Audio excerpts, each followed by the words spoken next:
Antes de continuar, me encantaría saber desde qué país estás viendo este video y a qué hora del día te has encontrado con este contenido que podría transformar tu visión del mundo. Déjamelo saber en los comentarios. A lo largo de la historia, las grandes instituciones religiosas han controlado cuidadosamente la imagen de Jesús, seleccionando qué enseñanzas preservar y cuáles eliminar del registro histórico. Pero en los márgenes de la historia oficial, en textos olvidados, prohibidos y ocultados, existe otra versión de Jesús, un hombre cuyas enseñanzas fueron mucho más revolucionarias, filosóficas y desafiantes de lo que jamás te han contado. Y existe un personaje fascinante que siglos después se atrevió a mirar a estos textos con ojos nuevos. Baruch Spinoza, quizás el pensador más revolucionario y maldito de su tiempo, excomulgado y considerado hereje por atreverse a cuestionar las interpretaciones tradicionales de las Escrituras. ¿Qué vio Spinoza que tanto aterrorizó a las autoridades religiosas? ¿Qué secretos descubrió sobre el verdadero Jesús que resultaron tan peligrosos? Y lo más importante, ¿cómo cambiará tu comprensión del cristianismo y de la figura de Jesús cuando conozcas estas verdades ocultas? Si lo que estás a punto de descubrir te resulta valioso, te pido que compartas este video con algún amigo o familiar que creas que merece conocer esta perspectiva revolucionaria. El conocimiento verdadero, como decía el propio Jesús según el Evangelio de Juan, es lo único que puede hacernos realmente libres. Spinoza, el filósofo maldito que transformó la historia, el judío que desafió a todos Ámsterdam, 1656. Imagina una ciudad próspera, un refugio para muchos judíos que habían huido de la persecución en la península ibérica. Entre ellos, una familia de comerciantes sefardíes, cuyos antepasados habían escapado de Portugal para evitar la Inquisición. En este ambiente de relativa libertad, pero todavía marcado por estrictas normas religiosas, creció un joven de mente brillante y corazón inquieto, Baruch Spinoza. ¿Cómo era la vida de un joven judío en el Ámsterdam del siglo XVII? La comunidad judía sefardí de Ámsterdam, aunque libre de la persecución que sufrían en España y Portugal, vivía con el constante temor de perder su precaria seguridad. Por ello, mantenían un control estricto sobre sus miembros para evitar cualquier comportamiento que pudiera poner en riesgo a toda la comunidad. En este contexto, Spinoza recibió una educación tradicional judía en la Etzheim, la escuela de la sinagoga portuguesa. Pero Baruch no era un estudiante cualquiera. Mientras aprendía hebreo, estudiaba la Torá y el Talmud, su mente analítica comenzaba a formular preguntas incómodas. ¿Por qué la Biblia parecía contradecirse a sí misma en tantos pasajes? ¿Cómo podía un Dios perfecto crear un mundo tan imperfecto? ¿Por qué textos, supuestamente inspirados por la divinidad, contenían errores históricos y geográficos evidentes? A estas inquietudes intelectuales se sumaron influencias externas que transformarían su pensamiento. La Ámsterdam del siglo XVII era un centro intelectual donde circulaban las ideas más avanzadas de Europa. Spinoza entró en contacto con el pensamiento de Descartes, con los avances científicos de Galileo y con círculos de librepensadores cristianos como los colegiantes y los menonitas. ¿Te has preguntado alguna vez qué lleva a una persona a arriesgarlo todo por defender lo que cree verdadero?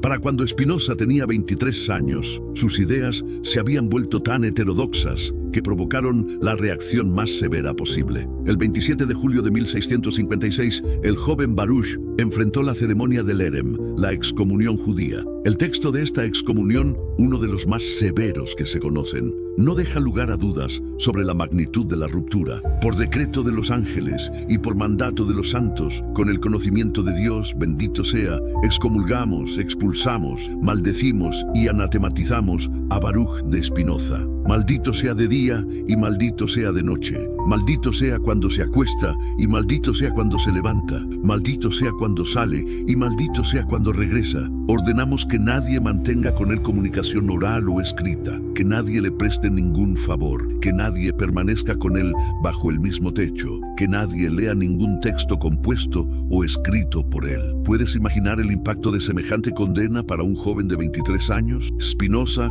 perdió en un solo día a su familia, su comunidad, sus amigos y sus perspectivas económicas. Cualquier otro podría haberse retractado, haber pedido perdón, haber encontrado alguna forma de reconciliarse con su comunidad. Pero Spinoza eligió otro camino. Cambió su nombre de Baruch al latino Benedictus, aprendió el oficio de pulidor de lentes, que le permitiría ganarse la vida de forma independiente, y se dedicó a desarrollar su sistema filosófico en la relativa soledad. Rechazó cátedras universitarias y patrocinios de poderosos para mantener su independencia intelectual. ¿No es asombroso cómo alguien que lo perdió todo encontró la libertad absoluta para pensar sin restricciones? La obra que sacudió Europa, el Tratado Teológico Político, en 1670 apareció en las librerías de Hamburgo, un libro que sacudiría los cimientos del pensamiento europeo. Su portada indicaba como autor a un tal doctor en medicina y como lugar de impresión Hamburgo, pero ambos datos eran falsos. El verdadero autor era Spinoza y el libro había sido impreso clandestinamente en Ámsterdam. ¿Por qué tanto secreto? Porque el Tratado Teológico Político contenía ideas tan revolucionarias que su publicación abierta habría puesto en grave peligro a su autor. En esta obra, Spinoza realizaba algo inaudito: aplicar un análisis racional y crítico a los textos sagrados, tratándolos como documentos históricos escritos por seres humanos en contextos específicos. ¿En qué consistía exactamente este método revolucionario?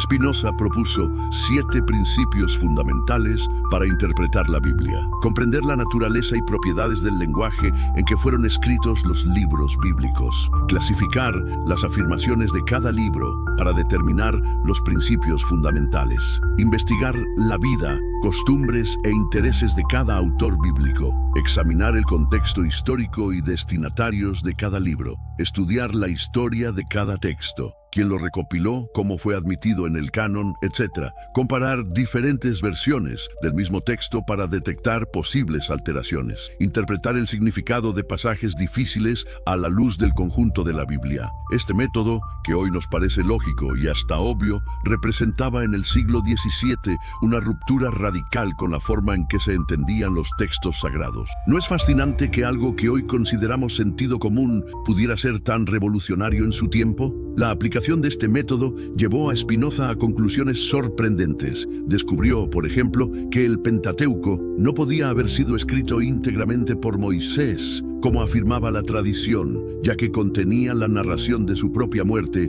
y referencias a acontecimientos posteriores. Identificó diferentes estilos literarios que sugerían múltiples autores para textos tradicionalmente atribuidos a una sola persona. Pero quizás lo más revolucionario fue su tesis central. La Biblia no era un tratado filosófico o científico dictado por Dios, sino un conjunto de textos adaptados a la mentalidad de pueblos antiguos, cuyo verdadero propósito era enseñar la obediencia y el amor al prójimo. Su valor no residía en revelaciones sobrenaturales, sino en su capacidad para motivar comportamientos éticos. ¿Te has preguntado alguna vez por qué las autoridades religiosas han necesitado siempre mantener el monopolio interpretativo de sus textos sagrados? Spinoza exponía claramente la respuesta. El control de la interpretación bíblica es una poderosa herramienta de control social y político. El Dios de Spinoza, una revolución conceptual. Si hay un aspecto del pensamiento de Spinoza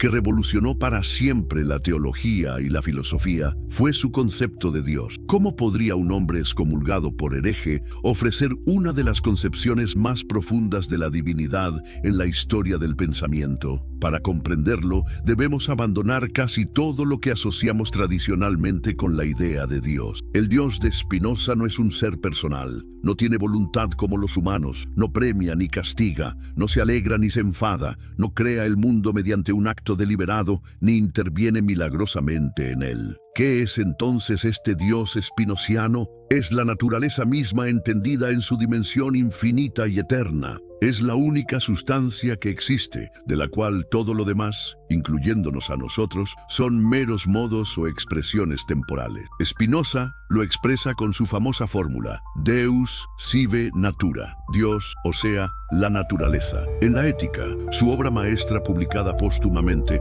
Spinoza define a Dios como un ser absolutamente infinito, esto es, una sustancia que consta de infinitos atributos, cada uno de los cuales expresa una esencia eterna e infinita. De estos infinitos atributos, los los seres humanos solo podemos conocer dos: el pensamiento y la extensión, lo mental y lo físico. Esta concepción tiene consecuencias revolucionarias. Si Dios es la única sustancia y todo lo demás son modos de esa sustancia, entonces todo lo que existe es parte de Dios. No hay una separación real entre creador y creación, entre espíritu y materia, entre mente y cuerpo. Todo es una única realidad vista desde diferentes perspectivas. ¿No has sentido alguna vez esa profunda interconexión con todo lo que existe? Esa intuición de unidad fundamental que muchos místicos de diferentes tradiciones han experimentado encuentra en Spinoza una expresión filosófica rigurosa. Esta visión panteísta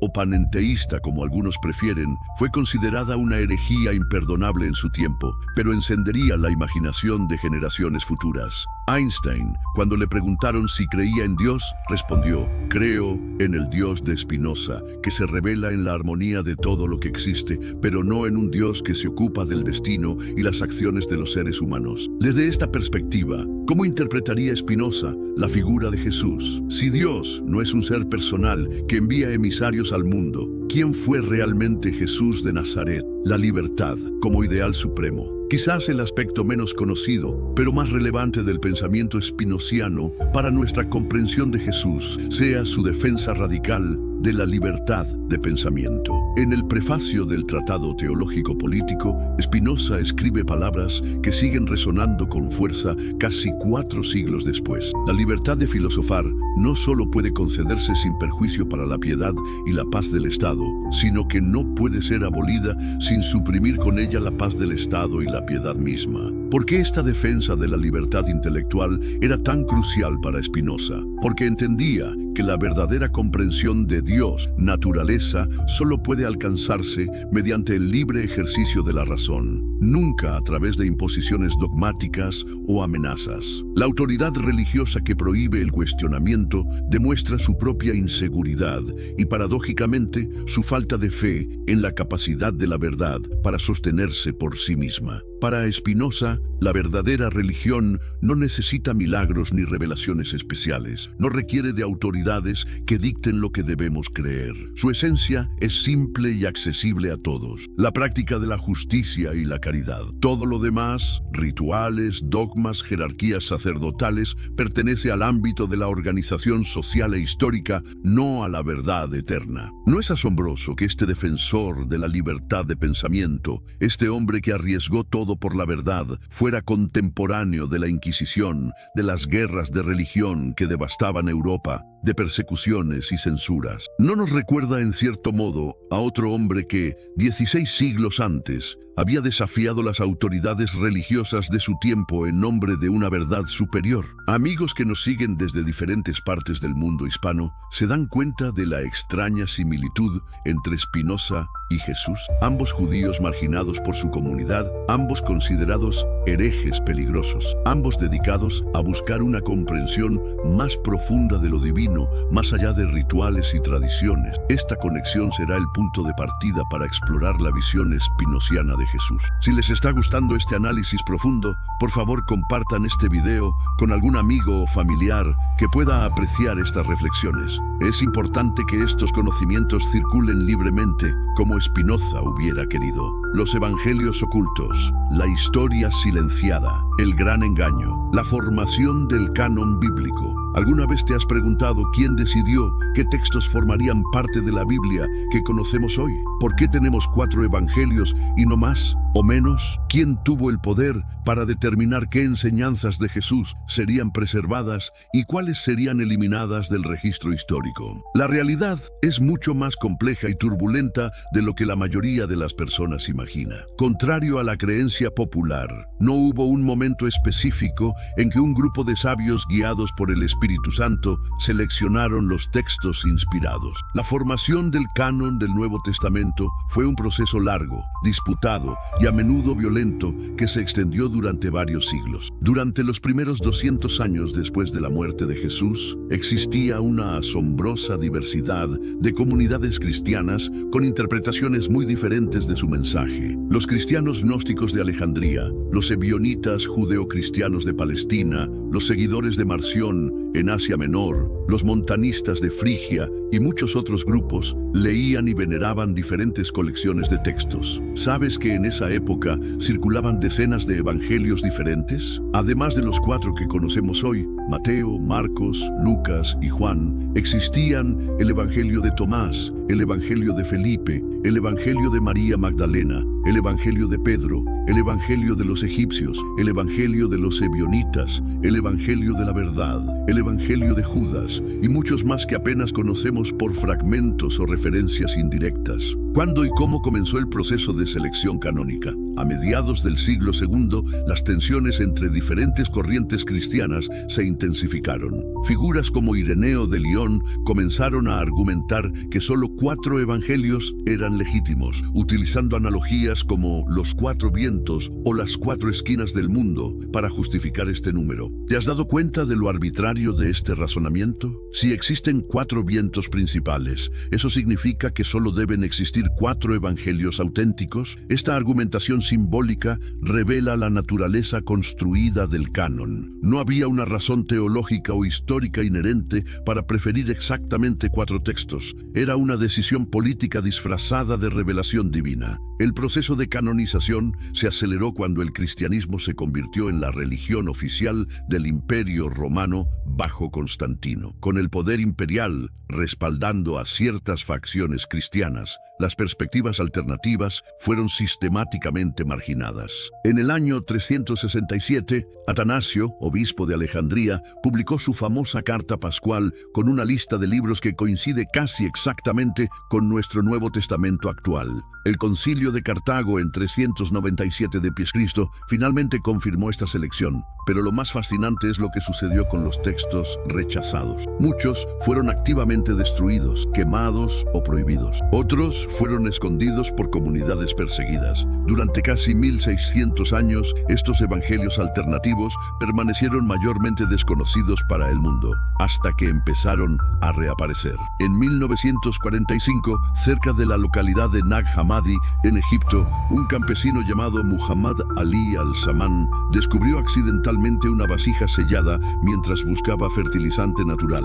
En su interior había 13 códices de papiro, conteniendo 52 textos, la mayoría de ellos desconocidos hasta entonces. Este descubrimiento, quizás el más importante para el estudio del cristianismo primitivo, nos reveló evangelios y tratados gnósticos que habían sido deliberadamente ocultados hace aproximadamente 1600 años. ¿Te das cuenta de la magnitud de este hallazgo? Textos que habían sido suprimidos, textos que las autoridades eclesiásticas no querían que leyéramos, emergieron del desierto egipcio para transformar nuestra comprensión del cristianismo primitivo. Amigos espectadores, ¿qué hora es donde ustedes viven? Es de noche y están viendo este video cuando todos duermen, como si estuvieran accediendo a un conocimiento prohibido en las sombras. ¿O es pleno día y la luz que entra por sus ventanas simboliza la claridad que estos textos redescubiertos arrojan sobre una historia manipulada? Déjenme saberlo en los comentarios. El Evangelio de Tomás, palabras escondidas, verdades reveladas. Entre todos los evangelios redescubiertos, uno destaca por su profundidad filosófica y su potencial para transformar nuestra comprensión de Jesús. El Evangelio de Tomás, a diferencia de los evangelios canónicos, no contiene relatos biográficos ni narraciones de milagros. No menciona la crucifixión ni la resurrección. Es simplemente una colección de 114 dichos atribuidos a Jesús. ¿Pero qué dichos? Escucha cómo comienza este fascinante texto. Estas son las palabras secretas que Jesús el viviente habló y que Dídimo Judas Tomás escribió. Y dijo: quien encuentre la interpretación de estas palabras no probará la muerte. ¿Has notado la radical diferencia de enfoque? No se nos presenta un Jesús que muere por nuestros pecados para salvarnos, sino un maestro que ofrece palabras que, correctamente interpretadas, nos conducen a una forma de inmortalidad a través del conocimiento. Este evangelio contiene algunos dichos que encontramos en los evangelios canónicos, pero muchos otros son completamente nuevos y asombrosamente profundos. Por ejemplo, Jesús dijo: si sacan a la luz lo que hay dentro de ustedes, ustedes, lo que sacan a la luz los salvará. Si no sacan a la luz lo que hay dentro de ustedes, lo que no sacan a la luz los destruirá. Jesús dijo: reconoce lo que está frente a tu rostro, y lo que está oculto se te revelará, porque no hay nada oculto que no será manifestado. Sus discípulos le dijeron: ¿cuándo vendrá el reino? Jesús dijo: no vendrá por estar a la expectativa. No dirán: mira, aquí está, o mira, allí está.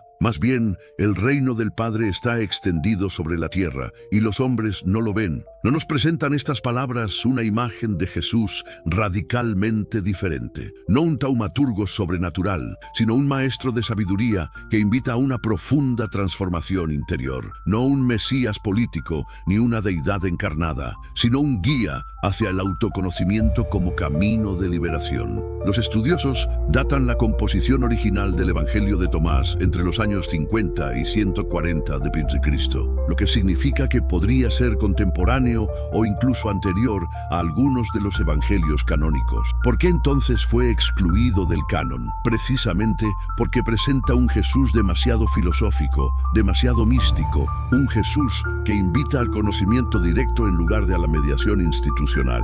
Un Jesús, en definitiva, que habría resultado mucho más comprensible para alguien como Spinoza. El Evangelio de Judas, el traidor convertido en héroe. Si el Evangelio de Tomás resulta sorprendente, el Evangelio de Judas es absolutamente revolucionario. Imagina por un momento cómo cambiaría nuestra comprensión del cristianismo si descubriéramos que Judas, lejos de ser el traidor por excelencia, fue en realidad el único discípulo que realmente comprendió la misión de Jesús. Eso es exactamente lo que propone este fascinante texto, redescubierto en la década de 1970 en Egipto y finalmente traducido y publicado por National Geographic en 2006. El papiro, datado por carbono 14 entre los años 220 y 340 de Cristo, contiene una versión de la historia de Jesús que contradice frontalmente la narrativa oficial. En este evangelio, Jesús toma a Judas aparte del resto de los discípulos y le comparte conocimientos secretos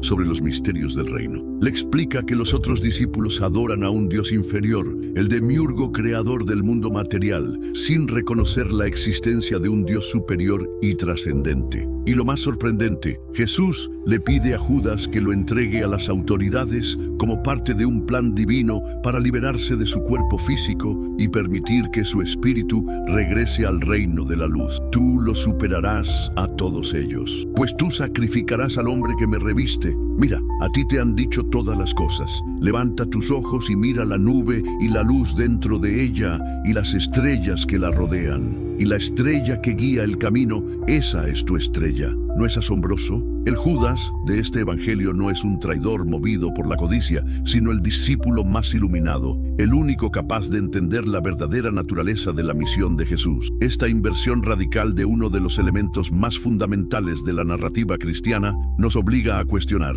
¿cuánto de lo que sabemos sobre Jesús es simplemente la versión de los vencedores en las antiguas disputas teológicas? Desde una perspectiva espinociana, este texto ilustra perfectamente cómo las interpretaciones de los eventos históricos están condicionadas por intereses políticos y teológicos. La vilificación de Judas servía perfectamente a una narrativa antisemita que pretendía distanciar al cristianismo de sus raíces judías. El Evangelio de Judas subvierte esta interpretación y nos invita a un análisis crítico más profundo. Si has llegado hasta este punto del video, te agradezco profundamente tu interés en estas perspectivas alternativas. Te invito a compartir este contenido con alguien a quien le interese la historia del cristianismo desde una perspectiva crítica. El conocimiento verdadero crece cuando se comparte. El Evangelio de María Magdalena, la apóstol silenciada. Entre todos los evangelios apócrifos, quizás ninguno desafía tan directamente las estructuras patriarcales que han dominado el cristianismo como el Evangelio de María Magdalena. Descubierto en 1896 en Egipto, este texto fragmentario, solo conservamos aproximadamente la mitad, presenta a María no como una seguidora más, sino como la discípula que mejor comprendió las enseñanzas esotéricas de Jesús. El Evangelio comienza después de la resurrección, con los discípulos desanimados y temerosos. María Magdalena los consuela y los anima compartiendo enseñanzas especiales que recibió personalmente de Jesús. Lo que sigue es un fascinante diálogo sobre la naturaleza del alma, la materia y la ascensión espiritual. Sin embargo, la reacción de algunos apóstoles masculinos revela tensiones significativas. Pedro dijo a María: «Hermana, sabemos que el Salvador te apreciaba más que a las demás mujeres. Dinos las palabras del Salvador que recuerdas, que tú conoces y nosotros no, que nosotros no hemos escuchado». María respondió diciendo: «Lo que está escondido de vosotros os lo anunciaré». Después de contar su visión, Andrés respondió dirigiéndose a los hermanos: «Decid lo que os parece acerca de lo que ha dicho».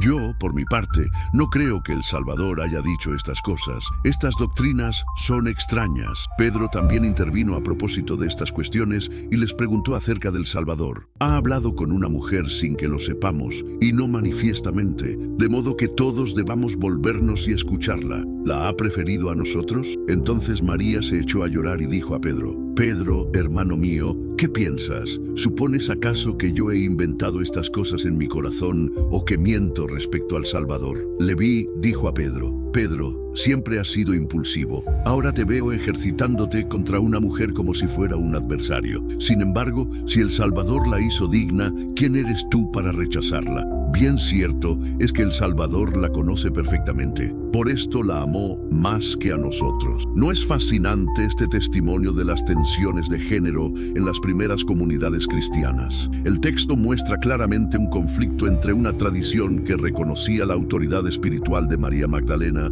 y otra, representada por Pedro, que buscaba marginar el liderazgo femenino. Para una interpretación spinoziana, este evangelio sería un ejemplo perfecto de cómo factores sociopolíticos, en este caso el patriarcado predominante en la sociedad grecorromana, influyeron en la formación del cristianismo ortodoxo, alejándolo del mensaje potencialmente más igualitario del Jesús histórico. Este evangelio nos obliga a preguntarnos: ¿qué habría sido del cristianismo si la línea de interpretación representada por María Magdalena hubiera prevalecido sobre la de Pedro? ¿Habríamos tenido una tradición cristiana que valorara por igual el liderazgo espiritual de hombres y mujeres? ¿Una iglesia sin jerarquías patriarcales? Y a ustedes, queridos espectadores, les pregunto: ¿desde qué país están viendo este análisis sobre María Magdalena? ¿Les sorprende descubrir que existieron evangelios que presentaban a las mujeres como líderes espirituales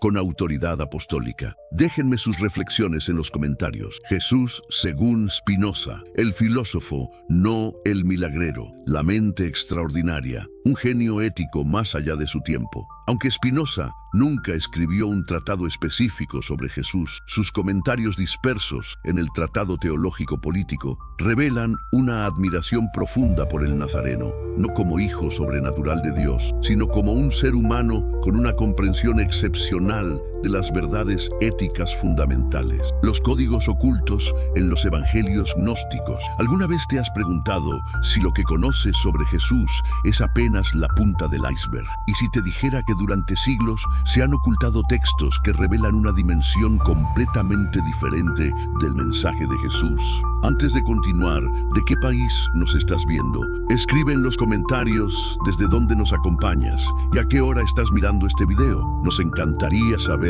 que esta verdad está llegando a todos los rincones de nuestra comunidad latinoamericana. El conocimiento prohibido que estamos a punto de revelarte cambió mi forma de entender la espiritualidad para siempre. Si conoces a alguien que merece despertar a esta realidad, comparte este video con ellos ahora mismo. Podrías estar cambiando su vida. El conocimiento secreto. ¿Qué es realmente el gnosticismo? Mientras la iglesia oficial construía un imperio basado en dogmas y rituales, Existía una corriente subterránea que entendía a Jesús de una manera radicalmente diferente. Los gnósticos, cuyo nombre deriva de gnosis, conocimiento en griego, sostuvieron que la salvación no venía de creer ciegamente en doctrinas impuestas, sino de alcanzar un conocimiento transformador sobre nuestra verdadera naturaleza. ¿Te has preguntado alguna vez por qué te sientes extraño en este mundo? Como si algo no encajara del todo. Los gnósticos tenían una respuesta sorprendente. Este mundo material no fue creado por el Dios supremo y bondadoso,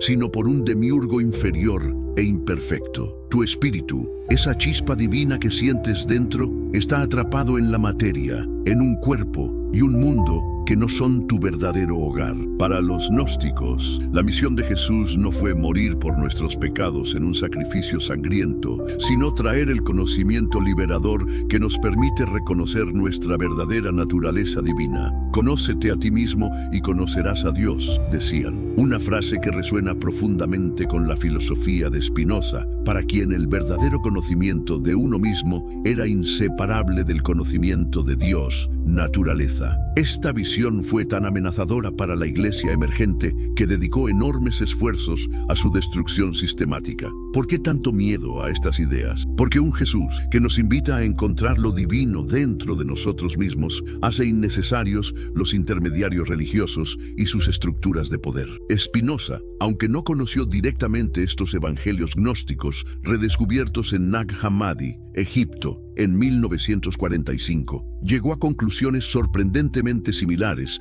a través de su análisis racional de la naturaleza y los textos bíblicos disponibles. Su concepción de Dios como la sustancia infinita que constituye toda la realidad resuena con la búsqueda gnóstica de entender la relación entre lo infinito y lo finito, entre lo divino y lo humano. ¿No te parece fascinante que un filósofo judío excomulgado en la Holanda del siglo XVII y un grupo de cristianos perseguidos de los primeros siglos llegaran a visiones tan compatibles sobre Jesús? Quizás ambos vieron más allá del velo de la religión institucionalizada para captar la esencia revolucionaria del mensaje original. El simbolismo numérico y la cábala en los textos prohibidos. Los textos gnósticos están repletos de simbolismos numéricos y referencias cabalísticas que revelan toda una cosmología oculta. ¿Has notado cómo ciertos números aparecen constantemente en los evangelios? El 12, el 7, el 40, el 3 no son coincidencias. En el Evangelio de la Verdad, por ejemplo,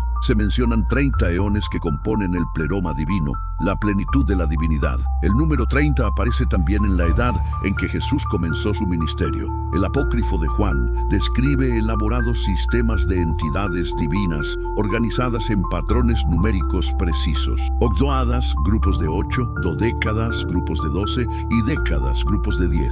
El simbolismo del 7 es particularmente significativo. 7 cielos, 7 planetas conocidos en la antigüedad, 7 días de la semana, 7 chakras en algunas tradiciones orientales. En los textos gnósticos nos encontramos con 7 arcontes, gobernantes cósmicos, que mantienen al alma humana prisionera en el mundo material. ¿Y qué hay del misterioso 365? En algunos sistemas gnósticos se mencionan 365 cielos o 365 potencias angelicales, correspondiendo a los días del año solar. El dios Abraxas, figura importante en algunos textos gnósticos, tiene un valor numérico de 365 según la gematría griega. Para Spinoza, educado en la rica tradición cabalística judía antes de su excomunión, estos simbolismos no serían manifestaciones sobrenaturales, sino expresiones alegóricas de verdades filosóficas. Su genio consistió en traducir ese lenguaje simbólico al rigor geométrico de su ética, donde los mismos conceptos encontraron expresión más precisa y racional. ¿Te has preguntado si estos patrones numéricos son simplemente supersticiones antiguas o si codifican verdades profundas sobre la estructura de la realidad? La física cuántica moderna ha revelado patrones matemáticos en el corazón mismo de la materia que habrían asombrado tanto a los gnósticos como a Spinoza. La luz interior, el autoconocimiento como salvación, el reino está dentro de ti y fuera de ti, dice Jesús en el Evangelio de Tomás. Cuando te conozcas a ti mismo, entonces serás conocido y sabrás que eres hijo del Padre viviente. ¿Has sentido alguna vez que la verdadera espiritualidad no puede venir de fuera, de rituales o dogmas impuestos, sino que debe nacer de una transformación interior auténtica? Esta es precisamente la visión que los evangelios gnósticos atribuyen a Jesús. En el Evangelio de Felipe leemos: quien no ha conocido a sí mismo no ha conocido nada, pero quien se ha conocido a sí mismo ha alcanzado simultáneamente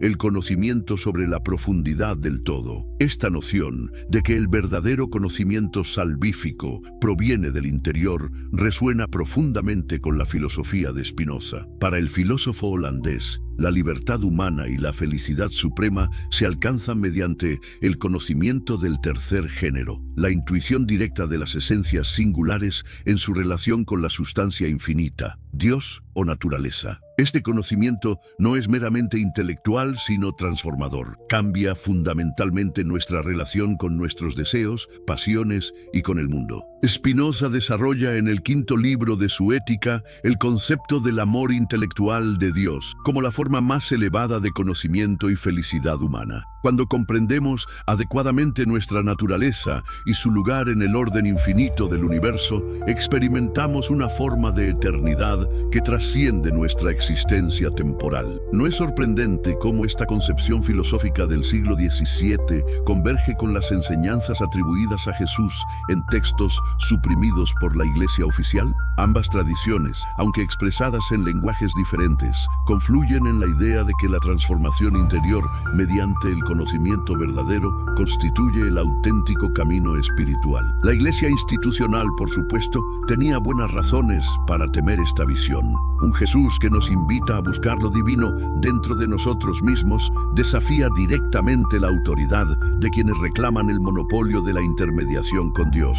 ¿Te has preguntado alguna vez cuánto de la religión organizada existe para mantenernos dependientes de autoridades externas en lugar de empoderarnos para encontrar la verdad por nosotros mismos? Las parábolas como códigos filosóficos. Las parábolas de Jesús, especialmente algunas preservadas en los evangelios gnósticos, pueden interpretarse como vehículos para transmitir conceptos filosóficos profundos a audiencias diversas. Son como cápsulas de sabiduría codificada, diseñadas para que solo quienes estén preparados puedan acceder a su significado más profundo. Considera la parábola de la perla en el Evangelio de Tomás. El reino es como un comerciante que tenía un cargamento de mercancías y encontró una perla. El comerciante fue astuto, vendió el cargamento y compró la perla única para sí. A primera vista, parece un simple consejo sobre reconocer el valor y hacer sacrificios por lo que realmente importa. Pero desde una perspectiva spinoziana,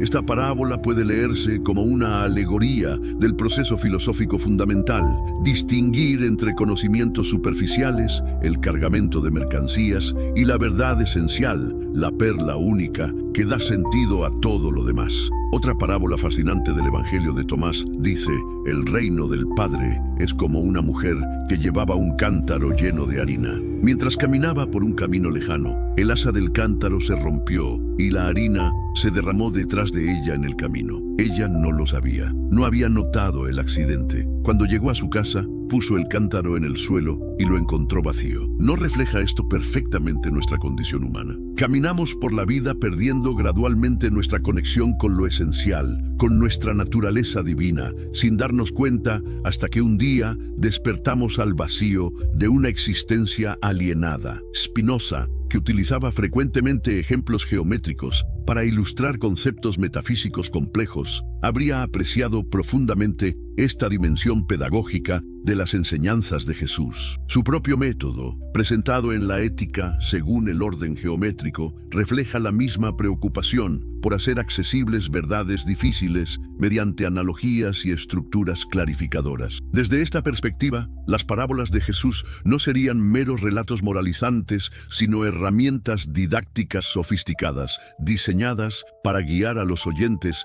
hacia una comprensión más profunda de la realidad y de su lugar en ella. Son puentes entre lo cotidiano y lo trascendente, entre lo finito y lo infinito. ¿Qué otras parábolas conoces que podrían contener significados filosóficos ocultos más allá de su interpretación convencional?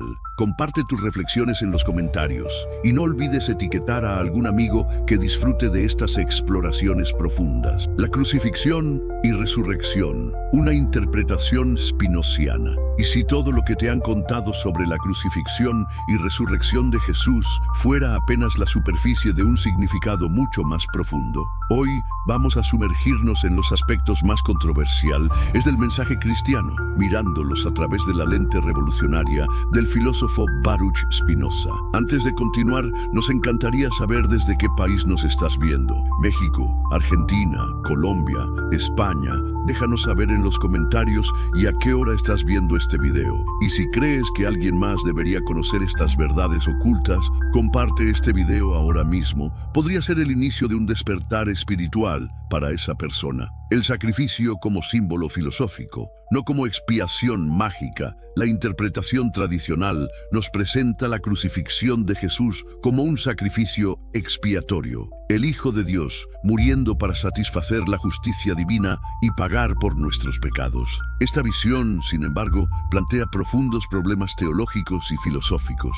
¿Necesita un Dios perfectamente misericordioso derramar sangre inocente para poder perdonar? ¿Cómo puede la culpa o el mérito transferirse mágicamente de una persona a otra? Para Spinoza, con su concepción de Dios como la naturaleza infinita que opera según leyes necesarias, esta interpretación resultaría completamente inadecuada. El Dios, naturaleza de Spinoza, no siente ira que necesite ser aplacada, ni establece castigos arbitrarios que requieran sacrificios sangrientos. ¿Qué significaría entonces la crucifixión desde una perspectiva spinoziana? No un acto de expiación sobrenatural, sino la consecuencia natural, trágica pero inevitable, del compromiso radical con la verdad en un mundo dominado por la superstición y el poder arbitrario. Jesús muere no para satisfacer la ira divina, sino porque su mensaje representaba una amenaza fundamental para el orden establecido. ¿No es este el destino que han enfrentado muchos sabios y reformadores a lo largo de la historia? Sócrates bebiendo la cicuta, Giordano Bruno quemado en la hoguera, y el propio Spinoza sufriendo la excomunión y el exilio por atreverse a cuestionar las verdades oficiales. Los evangelios gnósticos nos ofrecen pistas sobre esta interpretación alternativa. El Evangelio de Judas, por ejemplo, presenta la crucifixión no como un sacrificio expiatorio, sino como una liberación. Jesús pide a Judas que lo entregue para liberarse de su cuerpo físico, descrito como una vestidura temporal que aprisiona su espíritu. Este sacrificio es redentor, no en un sentido mágico, sino filosófico, como ejemplo supremo de integridad intelectual y moral que inspira a otros a seguir el camino del conocimiento verdadero y la libertad espiritual. Así, la crucifixión simboliza el costo que a veces exige la búsqueda de la verdad. No es significativo que los primeros cristianos adoptaran como símbolo no un Jesús glorioso y triunfante, sino precisamente el instrumento de su tortura y muerte. La cruz nos recuerda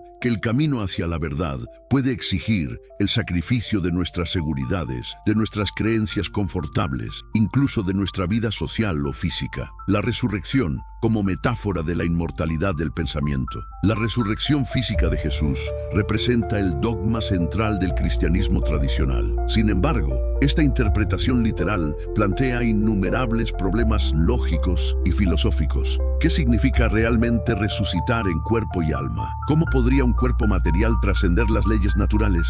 Coherente con su rechazo a interpretaciones literales de fenómenos sobrenaturales, Spinoza habría entendido la resurrección no como un evento físico, sino como una poderosa metáfora de la trascendencia del pensamiento verdadero. En el quinto libro de la Ética, Spinoza desarrolla su enigmática doctrina sobre la eternidad de la mente.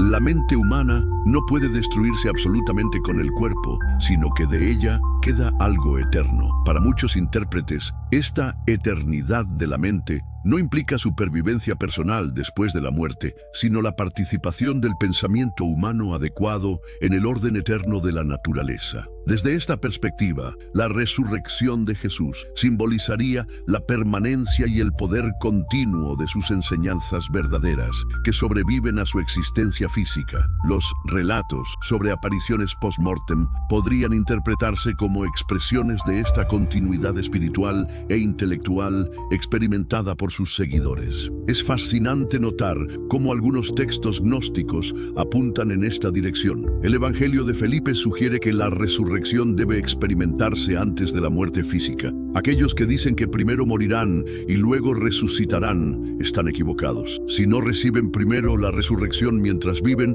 cuando mueran no recibirán nada. Esta concepción de una resurrección espiritual que precede a la muerte física resuena con la visión spinoziana de la eternidad como una forma de experiencia accesible en vida. ¿Has considerado alguna vez que la verdadera inmortalidad podría consistir no en la supervivencia de un yo personal, sino en la forma en que nuestros pensamientos y acciones perduran en el tejido de la realidad?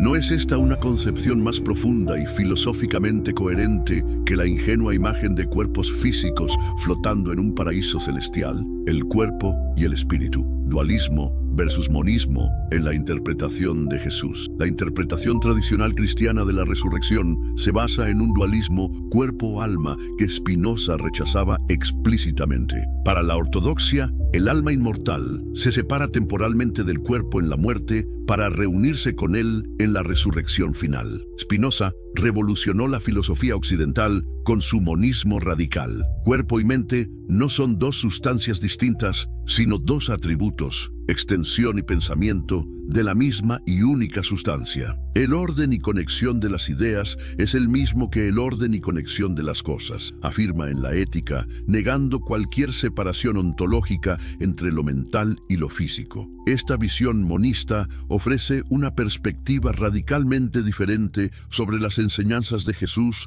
acerca del espíritu y la carne. En lugar de promover un rechazo ascético del cuerpo, una interpretación spinoziana sugeriría que Jesús buscaba una comprensión integrada de la existencia humana. Cuando Jesús dice, el espíritu está dispuesto, pero la carne es débil, podríamos interpretarlo no como la lucha entre dos sustancias distintas, sino como la tensión entre diferentes niveles de conocimiento. La comprensión adecuada, espíritu, que transforma nuestra relación con nuestros deseos y pasiones, carne. Los evangelios gnósticos, particularmente el Evangelio de Felipe, contienen pasajes sorprendentes que sugieren una visión más integrada y menos dualista. No menosprecies la carne, porque debes vestirla. Nadie entrará en el reino desnudo. Esto podría interpretarse como un reconocimiento de que nuestra existencia encarnada no es un error cósmico que debe ser trascendido, sino una expresión legítima, aunque parcial, de la realidad divina. Las referencias evangélicas al cuerpo resucitado podrían entenderse desde esta perspectiva monista como descripciones metafóricas de una comunidad que encarna colectivamente las enseñanzas del Maestro, haciendo presente su espíritu a través de prácticas éticas compartidas. ¿No explica esto mejor la extraña insistencia del Jesús resucitado en los evangelios canónicos sobre la materialidad de su cuerpo, pidiendo comida y mostrando sus heridas? Quizás estos relatos intentan comunicar que la resurrección no es una escapada dualista del mundo material, sino una transformación de nuestra relación con él. El reino de Dios, interno y colectivo, simultáneamente. Las enseñanzas de Jesús sobre el reino de Dios o reino de los cielos presentan una aparente contradicción. A veces lo describe como una realidad interior. El reino de Dios está dentro de vosotros. Otras, como una transformación social colectiva que llegará con poder en el futuro. Esta tensión ha llevado a interpretaciones divergentes a lo largo de la historia cristiana. Los místicos enfatizando la dimensión interior, los reformadores sociales destacando el aspecto colectivo y transformador. Pero realmente debemos elegir entre ambas dimensiones. La filosofía de Spinoza ofrece una perspectiva que integra elegantemente ambos aspectos. En su sistema monista, la división entre lo interno y lo externo, lo individual y lo colectivo, es superada por una una comprensión más profunda de la realidad. Para Spinoza, el perfeccionamiento ético individual y la construcción de una sociedad justa son aspectos inseparables del mismo proceso. El desarrollo del conocimiento adecuado lleva naturalmente a formar comunidades más racionales y armoniosas. Como explica en el cuarto libro de la Ética, el bien supremo de los que siguen la virtud es común a todos, y todos pueden gozar de él igualmente. Así, el reino anunciado por Jesús podría interpretarse como la realización tanto personal como colectiva de una forma de vida guiada por el conocimiento verdadero y expresada en relaciones de justicia y amor mutuo. No un lugar futuro al que iremos después de la muerte, ni un estado psicológico puramente interior, sino una forma de existencia transformada que integra lo personal y lo social. Esta interpretación resuena con pasajes fascinantes del Evangelio de Tomás. El reino del Padre está extendido sobre la tierra y los hombres no lo ven. El reino no es un lugar al que escapar, sino una realidad presente que no percibimos debido a nuestra comprensión inadecuada. ¿Has experimentado alguna vez momentos de claridad en los que la falsa separación entre tú y el mundo parece disolverse? Instantes en que comprendes intuitivamente tu pertenencia a algo mayor, tu participación en una red de conexiones que trasciende tu individualidad sin negarla. Quizás esos momentos nos ofrecen destellos de lo que Jesús llamaba el reino y Spinoza identificaba como el conocimiento del tercer género, las enseñanzas prohibidas de Jesús. Hoy nos adentramos en la zona más peligrosa de nuestra exploración, las enseñanzas de Jesús que fueron sistemáticamente silenciadas, distorsionadas o reinterpretadas para hacerlas compatibles con una religión institucionalizada. ¿Estás preparado para cuestionar todo lo que creías saber sobre el cristianismo? Antes de sumergirnos en estas aguas profundas, nos encantaría saber desde qué rincón de nuestro mundo hispanohablante nos acompañas hoy. México, Argentina, Colombia, España. ¿A qué hora estás viendo este video? Compártelo en los comentarios. Y si crees que alguien más en tu vida necesita despertar a estas verdades, este es el momento de compartir este video. Podría ser el principio de una transformación profunda para esa persona especial, la divinidad interior. Yo y el Padre somos uno. El Evangelio de Juan recoge la controvertida afirmación de Jesús: yo y el Padre somos uno. Juan 10:30, declaración que provocó intentos de lapidación por considerarse una blasfemia imperdonable. La interpretación ortodoxa posterior transformó esta afirmación en la base del dogma trinitario. Jesús es ontológicamente idéntico a Dios Padre, la segunda persona de la Trinidad. Pero, ¿y si esta afirmación tuviera un significado completamente diferente? ¿Y si, lejos de ser una declaración exclusiva sobre la naturaleza única de Jesús, fuera la expresión de una verdad universal accesible a todos los seres humanos? Desde una perspectiva spinociana, esta unidad no sería una identificación exclusiva y sobrenatural de Jesús con Dios, sino la expresión de una verdad metafísica fundamental, la unidad esencial de toda existencia con la sustancia infinita. Para Spinoza, todos los seres particulares, incluyendo los humanos, son modos o expresiones finitas de la única sustancia infinita, Deus sive natura. Nuestra separación es ilusoria, producto de una percepción inadecuada de la realidad. Esta interpretación encuentra eco sorprendente en el Evangelio de Tomás, donde Jesús afirma: quien beba de mi boca se volverá como yo mismo me convertiré en él, y las cosas ocultas le serán reveladas. Esta no es la declaración de alguien que reclama una naturaleza divina única e inalcanzable, sino de un maestro que invita a sus discípulos a realizar la misma unidad con lo divino que él ha alcanzado. En el mismo Evangelio encontramos afirmaciones aún más explícitas. Jesús dijo: yo soy la luz que está sobre todos ellos, yo soy el todo ha salido de mí y el todo ha vuelto a mí. Tiende la madera y allí estoy yo, levanta la piedra y allí me encontrarás. Este lenguaje, sorprendentemente panteísta, resuena profundamente con la concepción spinociana de Dios como la sustancia inmanente que constituye toda la realidad. Para Spinoza, tales afirmaciones reflejarían que Jesús había alcanzado el tercer género de conocimiento, la intuición directa de las esencias singulares en su relación con Dios naturaleza, y que este conocimiento está potencialmente disponible para todos los seres humanos. La verdadera divinidad de Jesús consistiría así en su excepcional comprensión de esta unidad fundamental, no en una naturaleza ontológicamente distinta a la del resto de la humanidad. Resulta sorprendente que esta interpretación, que disolvía la exclusividad de la mediación eclesiástica con lo divino, fuera sistemáticamente marginada en favor de interpretaciones que enfatizaban la naturaleza única e irrepetible de Jesús. ¿No es revelador que tanto Spinoza como los gnósticos fueran perseguidos por sugerir que la divinidad es accesible directamente, sin necesidad de intermediarios institucionales? ¿Has sentido alguna vez esa intuición profunda de unidad con todo lo que existe? Ese momento de claridad en que las fronteras entre el yo y el mundo parecen disolverse. Quizás estabas más cerca de comprender la verdadera enseñanza de Jesús de lo que imaginas. La crítica al templo y al sacerdocio. La religión institucionalizada. Uno de los episodios más dramáticos de los evangelios canónicos muestra a Jesús expulsando violentamente a los mercaderes del templo de Jerusalén. Este acto de desafío directo a la autoridad religiosa establecida, junto con sus numerosas críticas a los sacerdotes y fariseos, sepulcros blanqueados, guías ciegos, hipócritas, revela una dimensión profundamente crítica de su mensaje que ha sido sistemáticamente suavizada por la tradición eclesiástica posterior. Los evangelios gnósticos van aún más lejos en esta crítica a la religiosidad institucionalizada. El evangelio de Felipe, por ejemplo, contiene pasajes sorprendentes. Dios es un devorador de hombres. Por esto, los hombres le hacen sacrificio.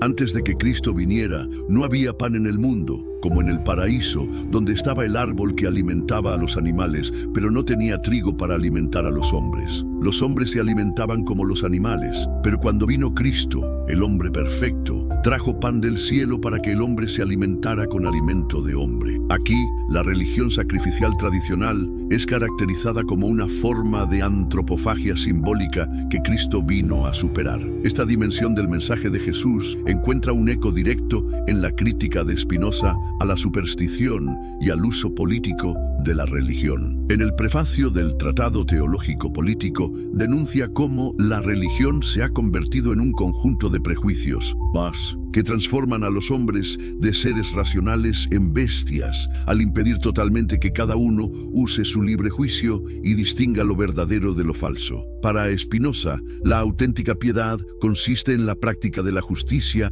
y la caridad, no en ceremonias externas o dogmas impuestos por autoridades eclesiásticas. De manera similar, los evangelios muestran a Jesús reduciendo toda la ley a dos mandamientos esenciales: amar a Dios y al prójimo como a uno mismo. Tanto Jesús como Spinoza distinguen claramente entre la religión como sistema de control social y la espiritualidad auténtica, basada en el conocimiento verdadero y la práctica ética. No es coincidencia que ambos enfrentaran la persecución de las autoridades religiosas de su tiempo. Sus mensajes representaban una amenaza fundamental para el poder sacerdotal basado en el monopolio de la mediación con lo divino. ¿Has notado cómo las instituciones religiosas tienden a enfatizar aspectos del mensaje de Jesús que refuerzan su propia autoridad mientras marginan a aquellos que la cuestionan? ¿No resulta revelador que las iglesias construyeran catedrales monumentales en nombre de alguien que afirmó que Dios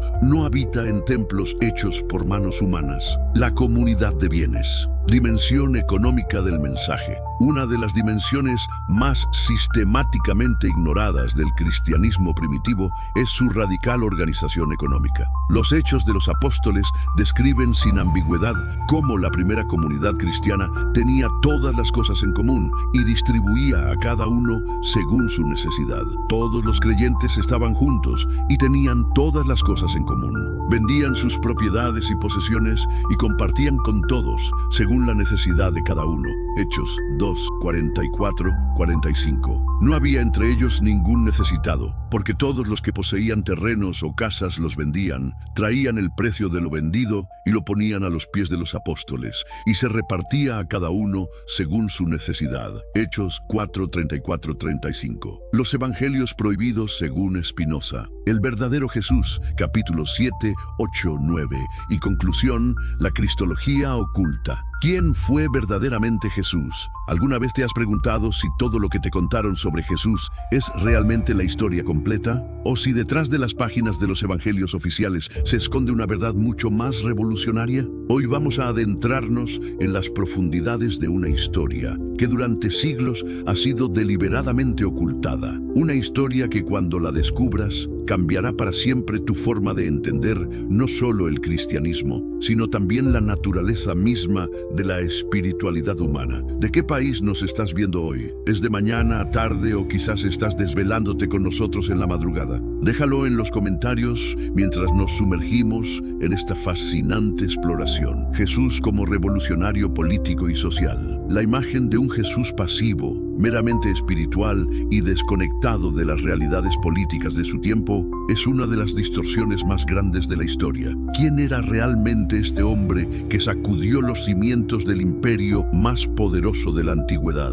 Cuando exploramos los textos que fueron excluidos del canon oficial y los analizamos con la mirada crítica que nos ofrece Spinoza, emerge una figura radicalmente diferente. Jesús de Nazaret fue, ante todo, un revolucionario social en el contexto de una Palestina ocupada por Roma y controlada por una élite religiosa colaboracionista. La Palestina del siglo I era una sociedad profundamente desigual. Por un lado, una pequeña élite sacerdotal vinculada al Templo de Jerusalén que había establecido acuerdos con los ocupantes romanos para mantener sus privilegios. Por otro, masas empobrecidas que sufrían la doble opresión del imperio y de sus propias autoridades religiosas. En este contexto, las palabras de Jesús resultan incendiarias. Es más fácil que un camello pase por el ojo de una aguja que un rico entre en el reino de Dios. El episodio de la expulsión de los mercaderes del templo, narrado en los evangelios canónicos, pero frecuentemente suavizado en su interpretación,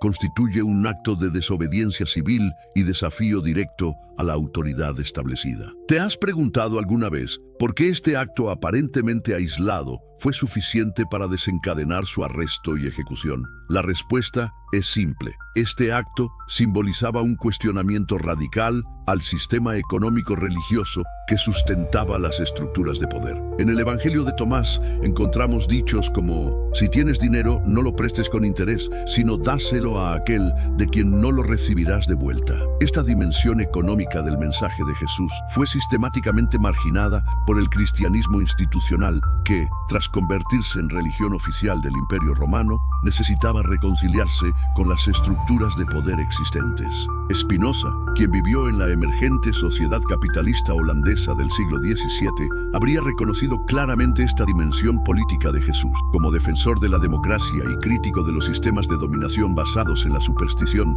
su interpretación nos permite recuperar al Jesús que desafió no solo doctrinas religiosas, sino todo un orden social injusto. Las primeras comunidades cristianas, según nos relata el libro de los Hechos, tenían todas las cosas en común y distribuían a cada uno según su necesidad. Este comunismo primitivo no era un añadido posterior, sino una consecuencia directa de las enseñanzas de Jesús sobre la riqueza y las relaciones humanas.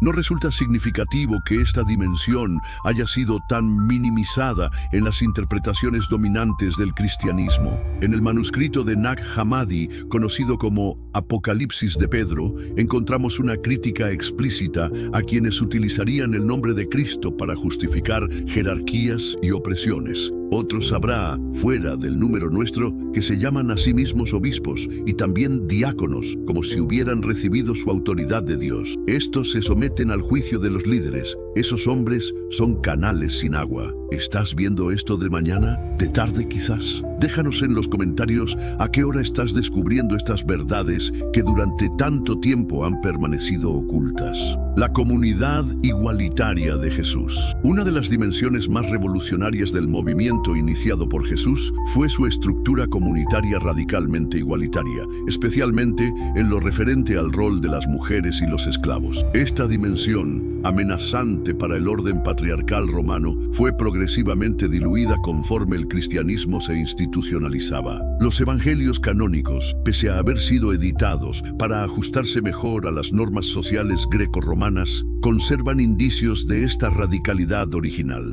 Son las mujeres quienes permanecen junto a Jesús durante su crucifixión, mientras los discípulos varones huyen, y son también mujeres las primeras testigos de la resurrección. Pero es en los evangelios gnósticos donde encontramos evidencias más claras del papel central de las mujeres en el movimiento original. El Evangelio de María Magdalena, recuperado fragmentariamente de manuscritos en copto y griego, presenta a María no como una seguidora más, sino como la discípula que mejor comprendió las enseñanzas profundas de Jesús. En este texto, María comparte con los demás discípulos revelaciones que recibió directamente del Maestro, provocando la resistencia de Pedro. Ha hablado el Salvador con una mujer sin que lo sepamos y no abiertamente. ¿Debemos cambiar todos y escucharla a ella? ¿La ha preferido a nosotros? Esta tensión entre Pedro y María Magdalena, apenas insinuada en los evangelios canónicos,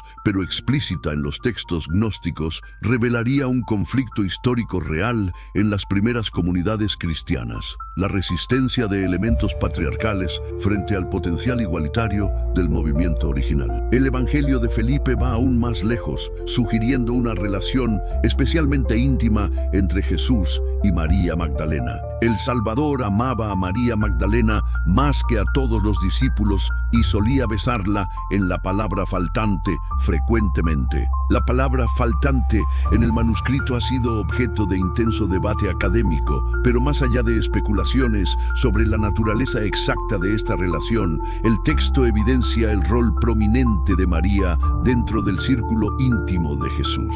¿Por qué esta dimensión fue tan sistemáticamente suprimida? ¿Por qué la tradición transformó a María Magdalena, de apóstola principal, en prostituta arrepentida, una caracterización sin base en los propios evangelios canónicos? La respuesta debe buscarse en el proceso de adaptación del cristianismo a las estructuras patriarcales del mundo grecorromano, donde el liderazgo femenino resultaba inaceptable. Spinoza, aunque no desarrolló específicamente una crítica feminista, limitación comprensible dado su contexto histórico, proporciona herramientas hermenéuticas para desentrañar estas manipulaciones.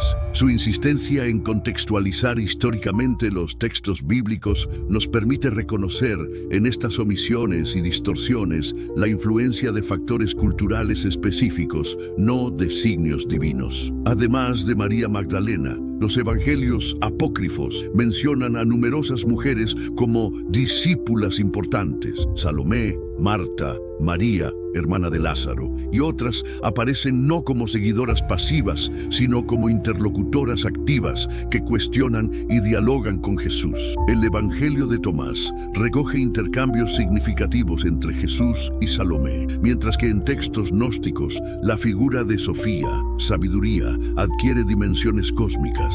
Esta integración de lo femenino no se limitaba al plano social, sino que se extendía a la propia concepción de lo divino. En varios sistemas gnósticos, particularmente en textos como el Apócrifo de Juan y Pistis Sophia, encontramos una elaborada teología que incluye principios divinos femeninos. La figura de Sofía desempeña un papel crucial en la cosmogonía gnóstica, y algunas tradiciones se refieren al Espíritu Santo en términos femeninos. Esta dimensión femenina de lo divino fue sistemáticamente suprimida en el desarrollo del cristianismo ortodoxo, que consolidó una imagen exclusivamente masculina de la divinidad. El concepto espinociano de Dios, naturaleza, como sustancia infinita, trasciende categorías de género y podría acomodar una comprensión más equilibrada de lo divino, coherente con estas tradiciones marginadas. ¿Y tú, tienes algún amigo o amiga a quien le interesaría conocer estas perspectivas alternativas sobre las enseñanzas originales de Jesús? Comparte este video con ellos para que también puedan acceder a esta información que rara vez se discute en los círculos religiosos convencionales. La dimensión esotérica, iniciación y conocimiento. A vosotros os es dado conocer los misterios del reino de Dios, pero a los demás por parábolas, para que viendo no vean y oyendo no entiendan. Esta enigmática declaración de Jesús, preservada en los evangelios canónicos, Lucas 8:10, sugiere una dimensión esotérica en sus enseñanzas que ha sido sistemáticamente minimizada por la tradición eclesiástica. Los evangelios gnósticos amplían considerablemente esta dimensión iniciática. El Evangelio de Tomás comienza con las palabras: estos son los dichos secretos que Jesús el viviente habló y que Dídimo Judas Tomás escribió. Y dijo: quien encuentre la interpretación de estos dichos no probará la muerte. ¿Qué significaba realmente esta distinción entre enseñanzas públicas y privadas? ¿Era simplemente una estrategia pedagógica o implicaba niveles cualitativamente diferentes de comprensión espiritual? En la tradición gnóstica, el conocimiento salvador, gnosis, no consistía en la aceptación de dogmas o la observancia de rituales externos, sino en un proceso de autoconocimiento que revelaba la divinidad interior. El Evangelio de Felipe describe este proceso en términos iniciáticos. La verdad no vino al mundo desnuda, sino que vino en tipos e imágenes. Uno no recibirá la verdad de otra manera. Estos tipos e imágenes constituían un lenguaje simbólico destinado a despertar intuiciones que trascendían la comprensión literal. Las parábolas de Jesús, desde esta perspectiva, no serían meros ejemplos moralizantes, sino vehículos para una transmisión iniciática del conocimiento espiritual. En el Evangelio de Tomás, Jesús declara: el que beba de mi boca se volverá como yo mismo me convertiré en él, y las cosas ocultas le serán reveladas. Esta identificación mística entre maestro y discípulo sugiere una transmisión directa de conciencia que va mucho más allá de la mera instrucción intelectual. Spinoza, aunque expresándose en términos filosóficos más que místicos, desarrolla una concepción del conocimiento que resuena sorprendentemente con estas tradiciones gnósticas. En su Ética, distingue tres géneros de conocimiento: la opinión o imaginación, conocimiento inadecuado basado en percepciones fragmentarias; la razón, conocimiento de propiedades comunes y relaciones causales; la intuición o scientia intuitiva, conocimiento de la esencia de las cosas particulares en su relación con la sustancia infinita. Este tercer género de conocimiento, que Spinoza considera la forma más elevada de comprensión humana, no es meramente intelectual, sino transformativo. Conduce al amor intelectual de Dios y a la beatitudo, felicidad suprema. Aunque expresado en el lenguaje racionalista del siglo XVII, este concepto spinociano comparte con la gnosis antigua la idea de un conocimiento liberador que transforma radicalmente la conciencia humana. Para Spinoza, Jesús habría sido alguien que alcanzó este conocimiento intuitivo directo de la realidad y trató de comunicarlo a otros mediante parábolas y enseñanzas adaptadas a diferentes niveles de comprensión. Como explica en el Tratado Teológico Político, Jesús percibía las verdades divinas no a través de visiones o revelaciones externas, sino mediante una comprensión directa que le permitía captarlas adecuadamente. Los evangelios gnósticos están repletos de simbolismo numérico y alusiones cabalísticas que formaban parte del lenguaje esotérico de su tiempo. Números como el 7, el 12, el 30 y el 365 aparecen constantemente con significados específicos relacionados con cosmologías elaboradas. Por ejemplo, el Evangelio de la Verdad menciona 30 eones que componen el pleroma divino, mientras que el Apócrifo de Juan describe sistemas complejos de entidades divinas agrupadas en patrones numéricos. Spinoza, educado en la tradición judía y familiarizado con la Cábala, habría reconocido estos elementos como expresiones alegóricas de conceptos filosóficos. En su aproximación racionalista, tales simbolismos representarían intentos prefilosóficos de expresar verdades metafísicas que su sistema articulaba de manera más precisa y coherente.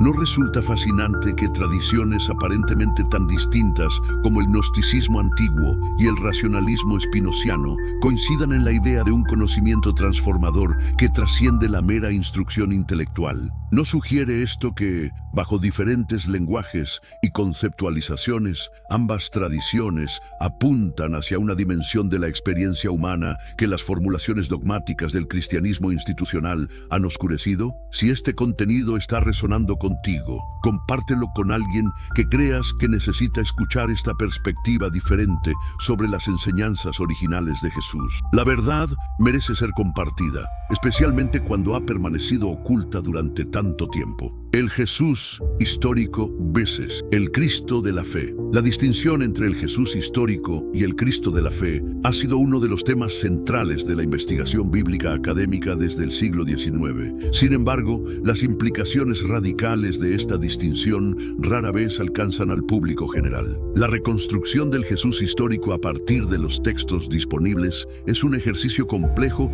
de arqueología textual. Los evangelios canónicos fueron escritos décadas después de los eventos que narran en un contexto de elaboración teológica ya avanzada. Los evangelios apócrifos, aunque igualmente alejados temporalmente de los eventos, preservan tradiciones alternativas que fueron marginadas en el proceso de formación del canon. ¿Qué podemos decir con razonable certeza histórica sobre Jesús de Nazaret? Los datos más sólidamente establecidos incluyen su bautismo por Juan el Bautista, que lo vincula a movimientos apocalípticos judíos del período, su actividad como maestro y sanador carismático en Galilea, su ejecución por crucifixión bajo autoridad romana durante el gobierno de Poncio Pilato. Más allá de estos hechos, las reconstrucciones históricas varían significativamente según las metodologías y presupuestos de los investigadores. Sin embargo, la mayoría de los especialistas contemporáneos sitúan a Jesús firmemente en el contexto del judaísmo del Segundo Templo, como un maestro judío cuyas enseñanzas y acciones adquieren sentido precisamente dentro de ese marco cultural y religioso. Esta contextualización histórica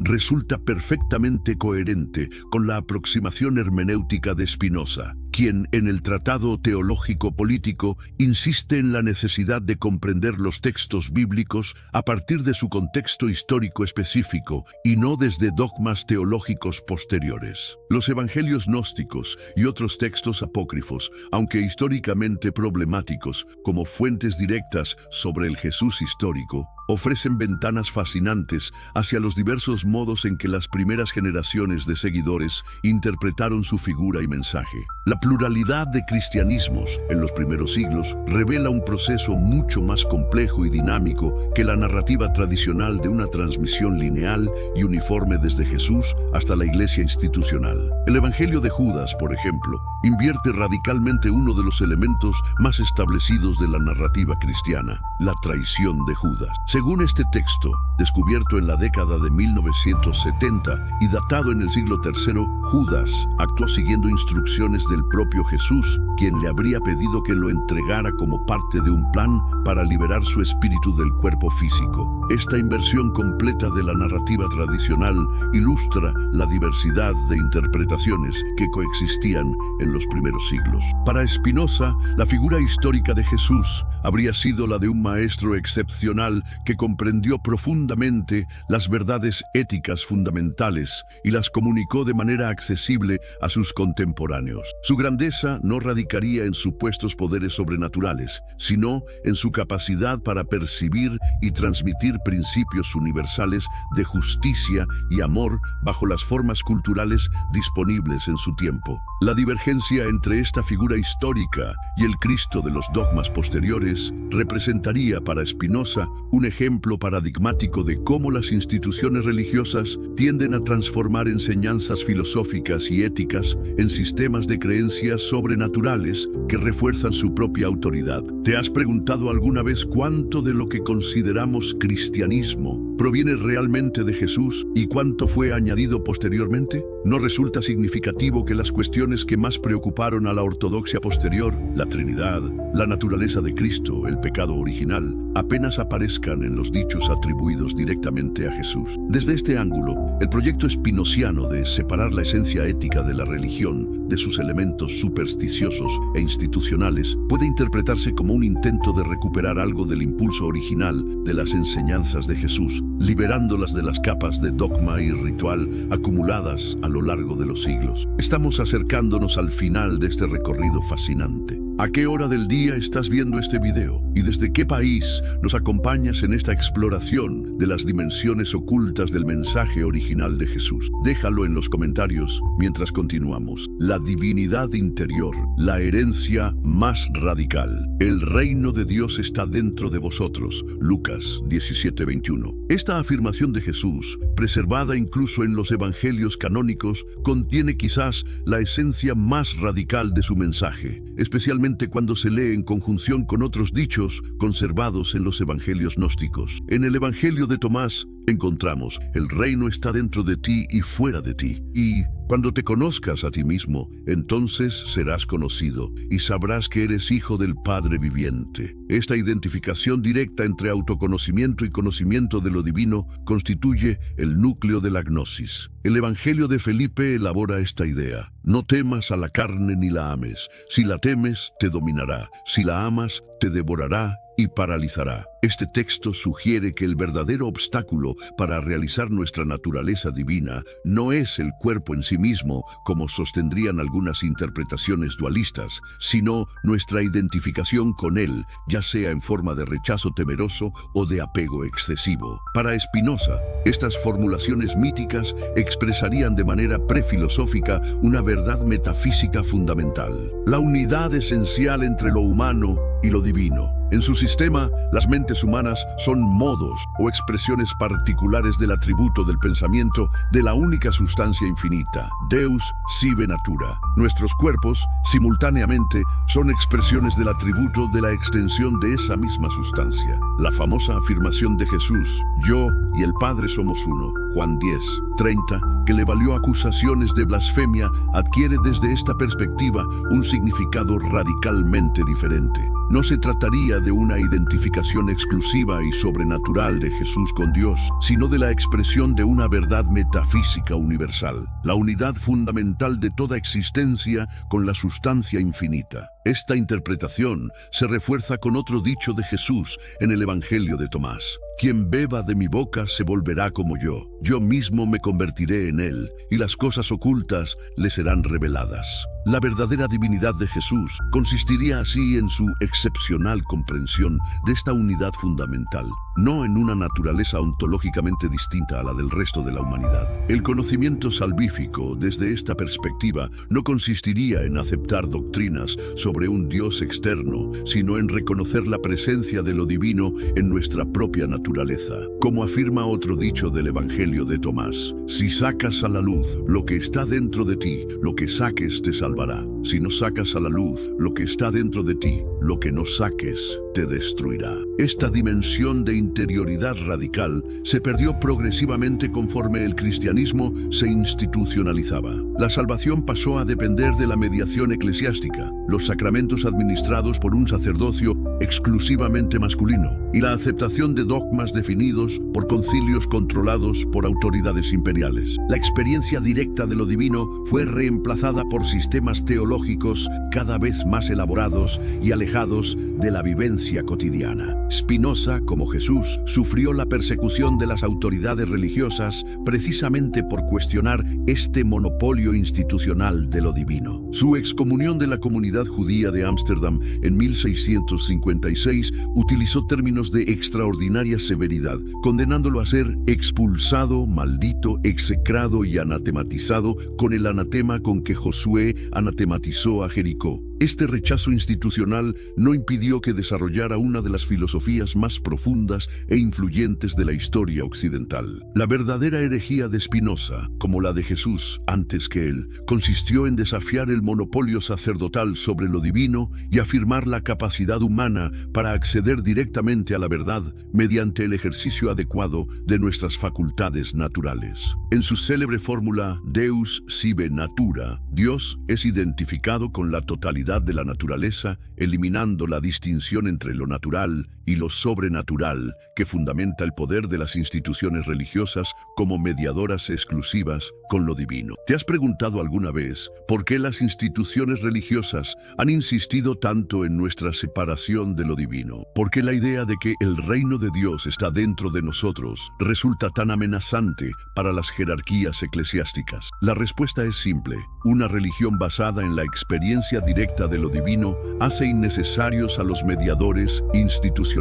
Tanto Jesús como Spinoza, separados por 16 siglos, pero unidos en su visión radical, representan tradiciones de interioridad espiritual que desafían fundamentalmente las estructuras de poder basadas en la superstición y la mediación institucional. Sus legados, aunque frecuentemente distorsionados y domesticados, continúan inspirando a quienes buscan una espiritualidad auténtica más allá de dogmas impuestos. El legado vivo de Jesús y Spinoza. Hemos emprendido un viaje fascinante a través de territorios poco explorados de la historia religiosa y filosófica de Occidente. Hemos visto cómo, bajo la luz crítica del método hermenéutico spinociano y los testimonios de los evangelios marginados, emerge una imagen de Jesús radicalmente diferente a la establecida por la tradición eclesiástica dominante. Este Jesús recuperado no es el fundador sobrenatural de una religión exclusivista, sino un maestro revolucionario que invitó a sus contemporáneos a descubrir la presencia de lo divino en su interior y a manifestarla en relaciones de justicia y amor. Sus enseñanzas, lejos de establecer nuevos sistemas dogmáticos, apuntaban hacia una libertad espiritual basada en el conocimiento verdadero y la práctica ética. La interpretación spinociana de Jesús nos ofrece una clave preciosa para distinguir entre el núcleo ético universal de su mensaje y los elementos mitológicos y culturalmente condicionados en los que necesariamente se expresó. Esta distinción, lejos de disminuir la importancia de Jesús, lo sitúa en una perspectiva histórica que hace justicia a su verdadera grandeza como innovador espiritual y social. Spinoza, en su propio contexto histórico, emprendió un proyecto similar de liberación espiritual e intelectual. Su filosofía, que identifica a Dios con la totalidad de la naturaleza y sitúa la libertad humana en el conocimiento adecuado de esta realidad, representa uno de los intentos más potentes en la historia occidental de articular una espiritualidad compatible con la razón crítica. Ambas figuras compartieron un destino similar de persecución y marginación por parte de las autoridades religiosas de su tiempo. Ambos desafiaron los monopolios institucionales de lo divino y afirmaron la capacidad humana para acceder directamente a la verdad. Y ambos legaron tradiciones subterráneas de pensamiento crítico y espiritualidad interior que han sobrevivido a todos los intentos de supresión. ¿Qué relevancia tienen estas perspectivas para nosotros hoy? En un mundo donde los fundamentalismos religiosos resurgen con inquietante virulencia y donde diversas formas de superstición prosperan incluso en sociedades tecnológicamente avanzadas, la aproximación crítica y racional a los textos sagrados propuesta por Spinoza resulta más necesaria que nunca. Simultáneamente, en un contexto de materialismo deshumanizador y crisis de sentido, la visión de una espiritualidad basada en el conocimiento verdadero y la práctica ética ofrece una alternativa tanto al dogmatismo religioso como al nihilismo contemporáneo. El verdadero legado de Jesús, interpretado a través de la lente spinociana y los testimonios de los evangelios marginados, no consiste en doctrinas sobrenaturales sobre su persona, sino en la invitación a descubrir nuestra propia dimensión divina y a expresarla en relaciones de justicia y amor. Como afirma el Evangelio de Tomás, el reino está dentro de ti y fuera de ti. En esta comprensión, el mensaje original de Jesús converge sorprendentemente con la intuición central de Spinoza, que la realización humana consiste en el conocimiento adecuado de nuestra pertenencia a la totalidad divina y en la vida ética que naturalmente surge de ese conocimiento. Si has llegado hasta aquí, te agradecemos profundamente por acompañarnos en este viaje a través de los territorios inexplorados de nuestra herencia espiritual y filosófica. La verdad, como dijo tanto Jesús como Spinoza en diferentes formulaciones, tiene un poder liberador intrínseco. Nos encantaría saber qué piensas sobre estas perspectivas. ¿Desde qué país nos has acompañado? ¿A qué hora del día te has sumergido en estas reflexiones? ¿Hay algún aspecto particular que te haya resonado especialmente? Comparte tus ideas en los comentarios. Y si crees que alguien más podría beneficiarse de estas perspectivas alternativas sobre las enseñanzas originales de Jesús, comparte este video con ellos. La verdad merece ser compartida, especialmente cuando ha permanecido oculta oculta durante tanto tiempo. En nuestro próximo episodio, exploraremos cómo estas enseñanzas originales pueden aplicarse prácticamente en la vida cotidiana, ofreciendo herramientas concretas para una espiritualidad racional y transformadora. Hasta entonces, que el conocimiento verdadero ilumine tu camino.